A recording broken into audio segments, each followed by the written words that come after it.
The afternoon sun hung low over the small town of Maplewood, casting long shadows across the quiet streets.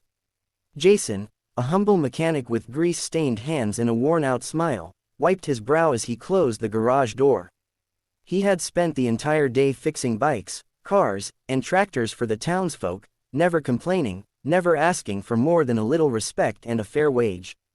Just as he was about to pack up, he noticed a sleek, unfamiliar motorbike sputtering down the road, coughing and wheezing like it was barely alive. A young woman, looking flustered and hurried, struggled to keep it upright. Jason instinctively stepped out, calling after her, "Hey, need a hand?" The woman glanced at him with a weary smile. Could you check it?" she asked, her voice tinged with embarrassment and urgency. Jason guided her bike into his garage, and as he examined it, she watched him with a kind of quiet curiosity. She had spent her life surrounded by wealth, power, and privilege, yet here she was, reduced to a stranger's mercy, a rare sensation that both unnerved and intrigued her. Jason worked meticulously, explaining each step as if she could understand every technical detail, but what really captivated her was his patience, his genuine kindness, and the absence of any judgment. Hours passed, and by the time the sun began its descent behind the mountains, the bike was running smoothly again. The woman offered to pay him generously, but Jason shook his head. "Just happy to help. That's all I need." She felt an unfamiliar warmth in her chest, a longing she hadn't realized she was carrying, someone who cared for people, not their money or status. She tried to hide the pang of longing, afraid that admitting it would betray her carefully built image. Over the next few days, she found reasons to return to his garage.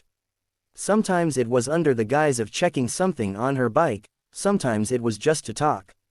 Jason never asked about her life outside Maplewood, and she never volunteered it, though every encounter left them both subtly changed. They shared stories of hardship, laughter, and dreams, discovering common threads in worlds that should have felt impossibly far apart. He told her about growing up in a family that never had much, about how he found joy in fixing things and helping people.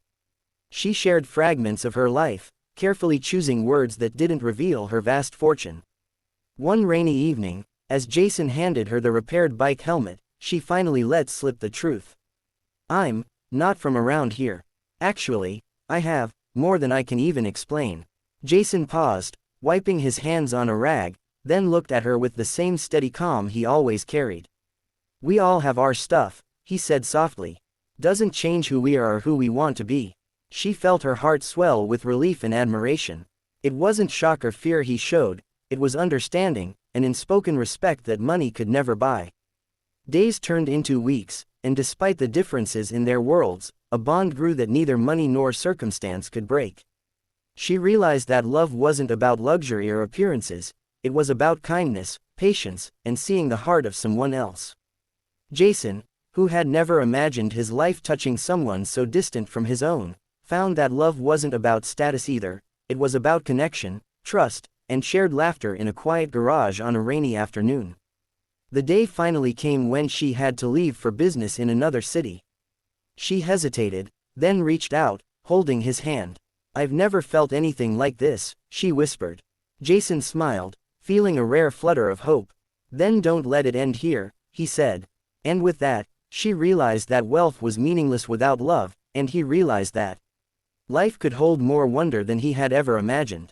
Months later, she returned, not as a stranger in need, but as someone ready to embrace the life and the man who had seen her heart before she could hide behind her fortune.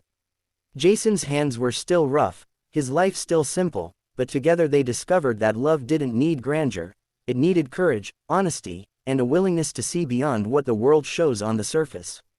That day, in the quiet of the Maplewood garage, they didn't just fix bikes, they mended hearts, proving that kindness and love are the greatest fortunes of all. The story ends with a lingering sense of hope, showing that true love often comes from the most unexpected places, and that genuine human connection transcends wealth, status, and circumstance. If you want, I can also write 5 perfect image prompts for Piclumen. I'd visually capture this story for your YouTube video. Do you want me to do that next?